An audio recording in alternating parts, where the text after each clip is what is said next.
Existe una cosa que es aún peor que estar desamparado. Y es estar desamparado y además disperso. Porque obviamente una cosa es estar desamparado y rodeado de otros desamparados que al menos te pueden dar una mano.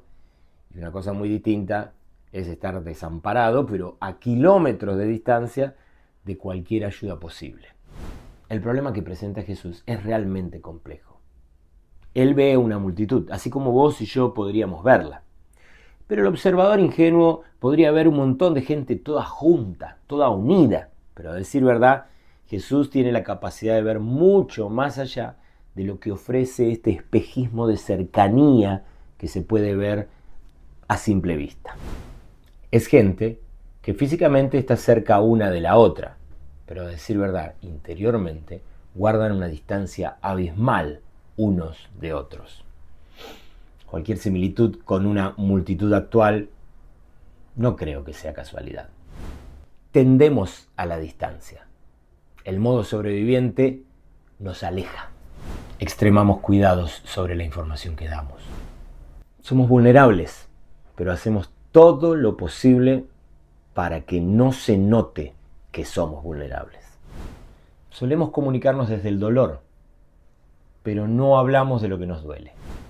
Somos ignorantes, pero hacemos todo lo posible para que no se note.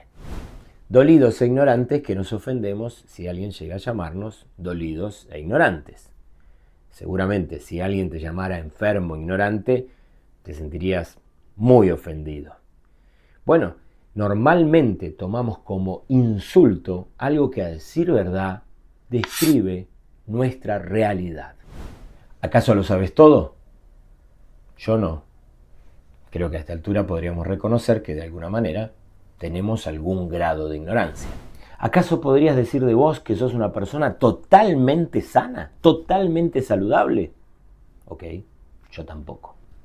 Entonces podríamos acordar que no somos, al menos, del todo sanos. Algo de enfermedad todavía hay en nosotros y es algo que todavía merece que le prestemos atención para ver si se puede sanar. Si comprendiéramos esto, podríamos aceptarlo, reconocerlo. Entonces podríamos hacer movimientos que nos permitieran acercarnos hacia zonas de mayor conocimiento y de mayor salud. Pero mientras no lo aceptamos, menos coincidimos con el diagnóstico de Jesús y por lo tanto quedamos mucho más lejos de aceptar su tratamiento. Quedamos atrapados en nuestra propia ignorancia y enfermedad, haciendo de todo para vernos más sabios y más saludables. Porque el Hijo del Hombre vino a buscar y a salvar lo que se había perdido. Si sigo invirtiendo mis energías en parecer encontrado, estoy negándome a reconocer mi necesidad de que Cristo me busque, me encuentre y me salve. La realidad es que todos tenemos algo todavía perdido que Jesús necesita ubicar y rescatar. Es mejor aceptarlo, reconocerlo y dejar que el Espíritu Santo siga haciendo su obra maravillosa para rescatarnos de aquellas cosas en las que todavía nuestro ser sigue perdido.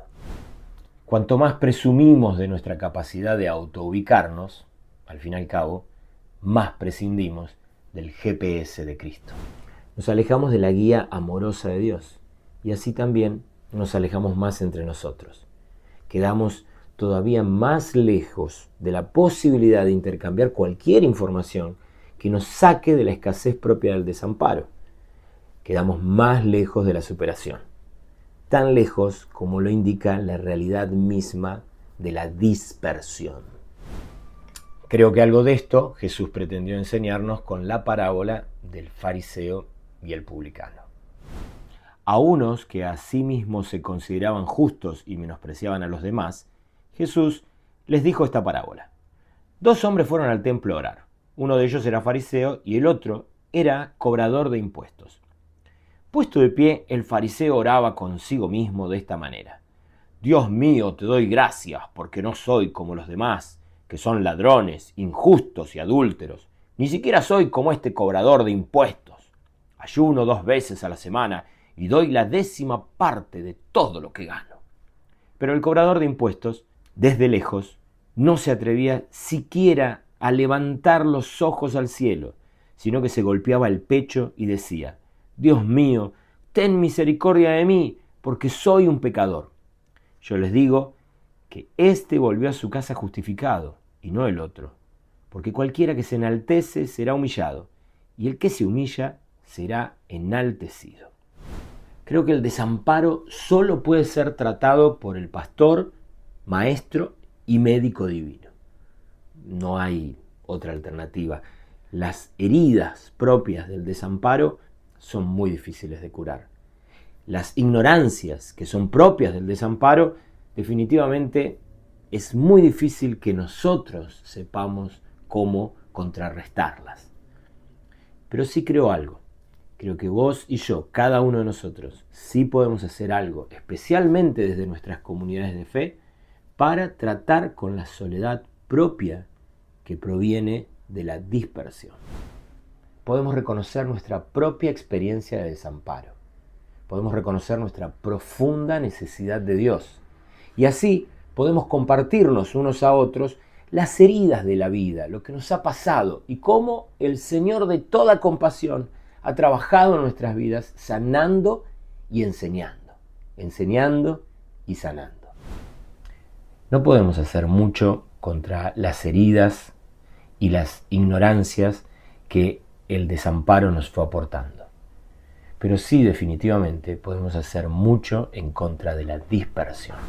Amigos, esposos, padres, maestros, líderes, pastores, profesionales de la salud, tienen y tenemos el compromiso y el maravilloso privilegio de formar equipo para hacer algo, para contrarrestar la dispersión. Para que nadie enfrente las consecuencias del desamparo en la soledad de la dispersión. Vos y yo podemos hacer algo para no sumar más desamparo al desamparo. Yo estaba muy enojado con alguien, súper enojado. Y así con todo ese enojo mío, me voy a hablar con la querida Silvia Chávez. Y yo estaba como verborrágico con esas situaciones donde uno está ansioso por la realidad y todo, y estaba como muy enojado. Y Silvia me mira cuando hago la pausa y me dice: bueno, Ger, vos tenés que elegir si te vas a quedar ahí en el lugar de víctima. A mí me enojó muchísimo eso, me enojé, pero mucho. Y de hecho, enojado y todo, le dije a Silvia: yo no me estoy haciendo la víctima, yo soy víctima de esta situación. Y ella me miró y me dijo: Ger, tenés razón, vos sos víctima de esa situación, pero a decir verdad, sos vos el que le va a tocar elegir si te vas a quedar a vivir ahí en ese lugar de víctima o si vas a animarte a ser protagonista. La verdad es que el desamparo nos pone en esa situación. Ninguno de nosotros que hayamos atravesado el desamparo viviremos sin estar atravesando por la condición de víctima. La pregunta es si nos quedaremos a vivir ahí o nos animaremos a ir por un salto de calidad y dejaremos de ser víctimas para ser protagonistas. El desamparo nos instala en el lugar de víctimas y nos quiere retener ahí. Nos hace gruñir así desde nuestros rincones como de falsa protección. De alguna manera nos endulza el oído y nos hace sentir como heroicos, ¿no? Sospechando de todo el mundo y poniéndonos a la defensiva. Pero al fin y al cabo eso lo único que hace es prolongar aún más la ignorancia y la enfermedad.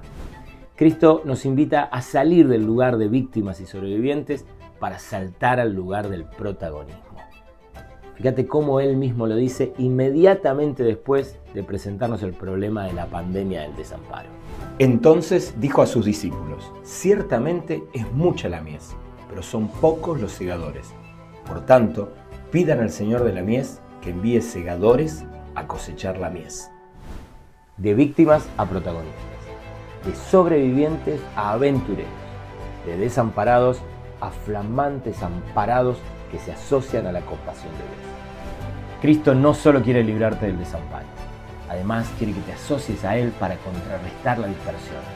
Quiere que te sumes a Él en la aventura gloriosa de la restauración del amparo.